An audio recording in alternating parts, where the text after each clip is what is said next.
안녕하십니까, 송도우 목사입니다.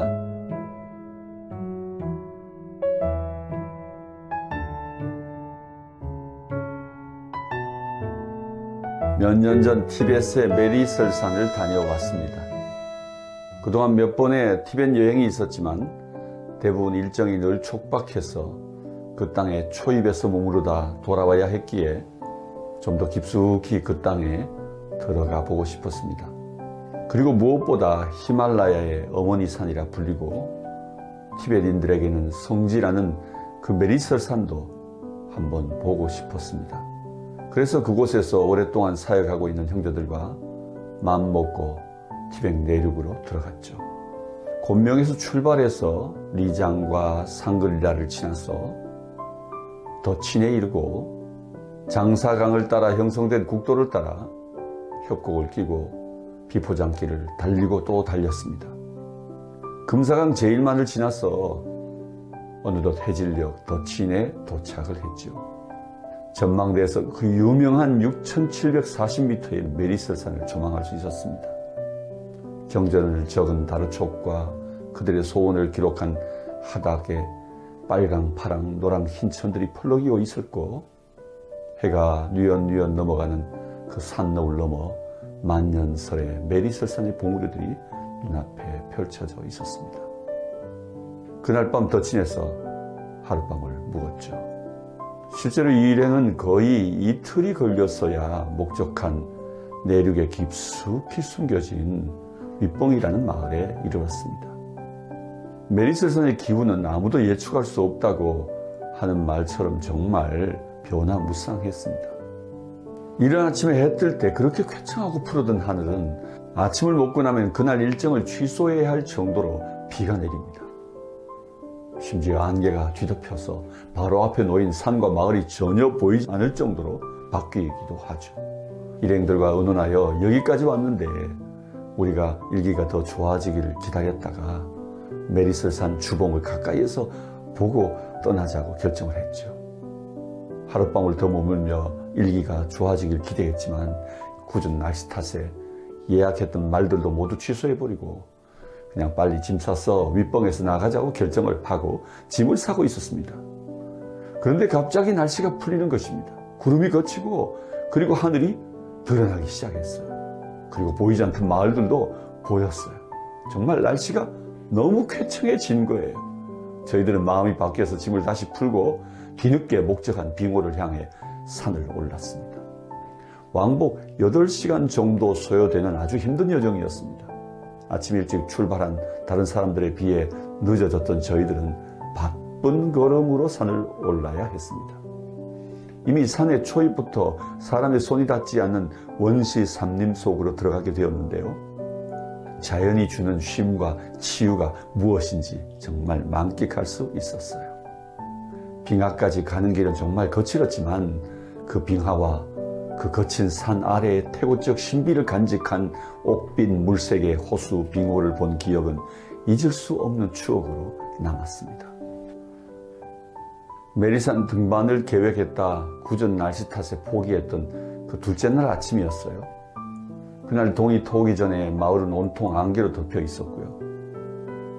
늘 하듯 아침 산책을 위해 옷을 따뜻하게 챙겨 입고 카메라를 들고 밖으로 나갔죠. 안개가 뒤덮인 고요한 마을로 나가서 그 마을 주변을 스케치하고 산책을 끝내고 숙소로 돌아오는 길이었습니다. 이른 아침 굳은 날씨지만 벌써 일터로 떠나려고 행장을 갖추는 사람들이 보였습니다. 남편과 아들인 듯 보이는 그들은 짐을 싣고 있었고요. 그 곁에는 한 아주머니가 그들을 전송하는 모습이 보였습니다. 얼마나 아름다운 모습인지 몇 장 카메라에 그 가족의 모습을 담았습니다. 티베트어로 축복해요 라는 뜻인 짜시드레 하며 그들과 인사를 나누었습니다.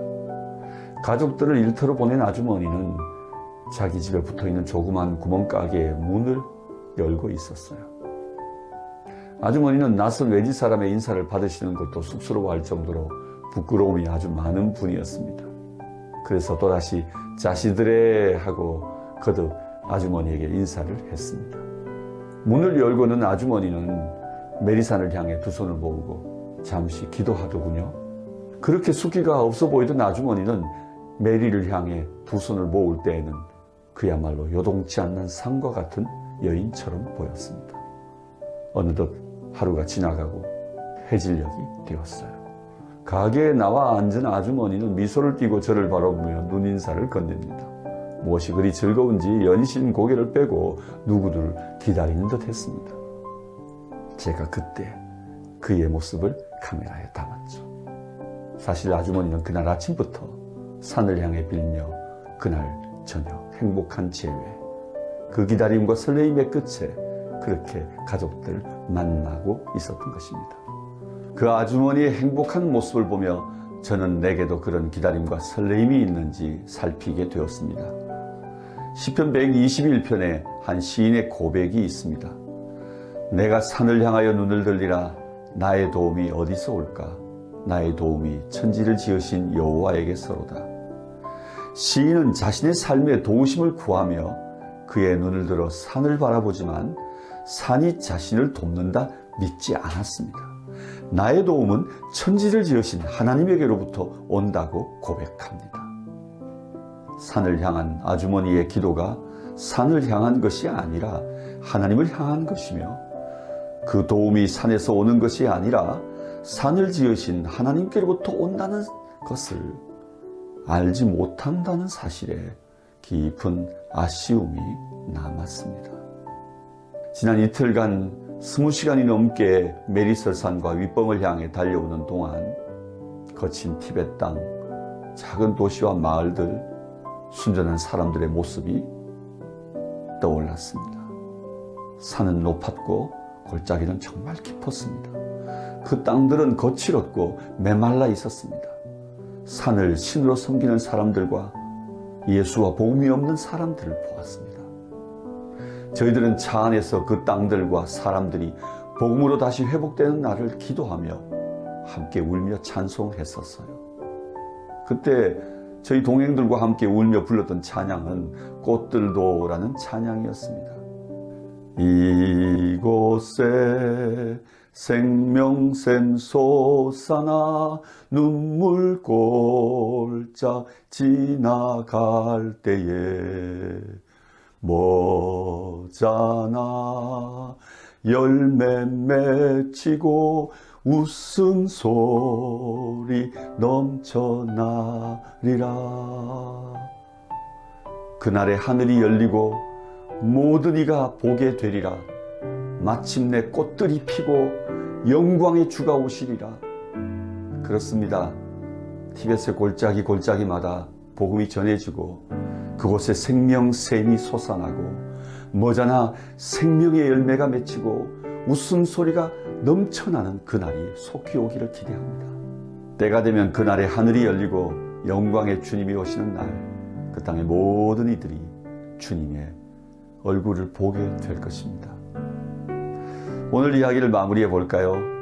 우리의 일터에는 하나님 나라의 상상력이 필요합니다. 일터에서 내게 설레임과 기대감이 있는지는 나의 상태를 점검하는 리트머스 시험지가 됩니다. 우리가 서 있는 일터에서 타성해졌는 날, 우리는 설레임을 잊고 우리의 삶의 자리에서 관성에 굳어지면 우리에게 기대감이 사라집니다. 모두들 시작에는 기대의 희망에 부풀고 기도는 힘이 넘치지만, 그러나 삶이 거칠고 일이 힘에 부대끼면 나도 모르게 내 일만 붙들고 내 앞만 생각하면서 근근히 생존하며 살게 되죠. 사실 그 힘든 일을 견뎌내는 것만으로도 대단한 일입니다. 그렇지만 희망을 잃어서는 안 됩니다. 일터는 다만 생존의 현장이 아닙니다. 삶의 현장이 비전과 희망의 현장이 되어야 합니다. 일터는 하나님 나라를 꿈꾸고 기대하며 일하는 현장, 바로 비전의 현장입니다. 우리가 어디에 거하든지 그곳에서, 우리가 누구와 함께 하든지 그들 속에서 우리의 일상에 다시 설레임과 기대감이 회복되기를 소망합니다. 어떤 고난과 절망의 순간에도 눈을 들어 우리 삶의 주인이신 하나님을 바라봅시다. 불가능해 보이는 상황을 직면해도 우리들의 일터와 삶터에 선교의 하나님이 가져오시는 하나님 나라를 기대합시다. 우리에게 하나님 나라의 상상력이 살아나서 다시 꿈꾸고 기도하며 노래하며 고백하게 되길 축복합니다. 우리 모두 하나님 나라를 꿈꾸며 오늘 기억하는 한마디, 나의 일상, 나의 일터, 다시 설레임과 기다림으로 여러분 사랑하고 축복합니다.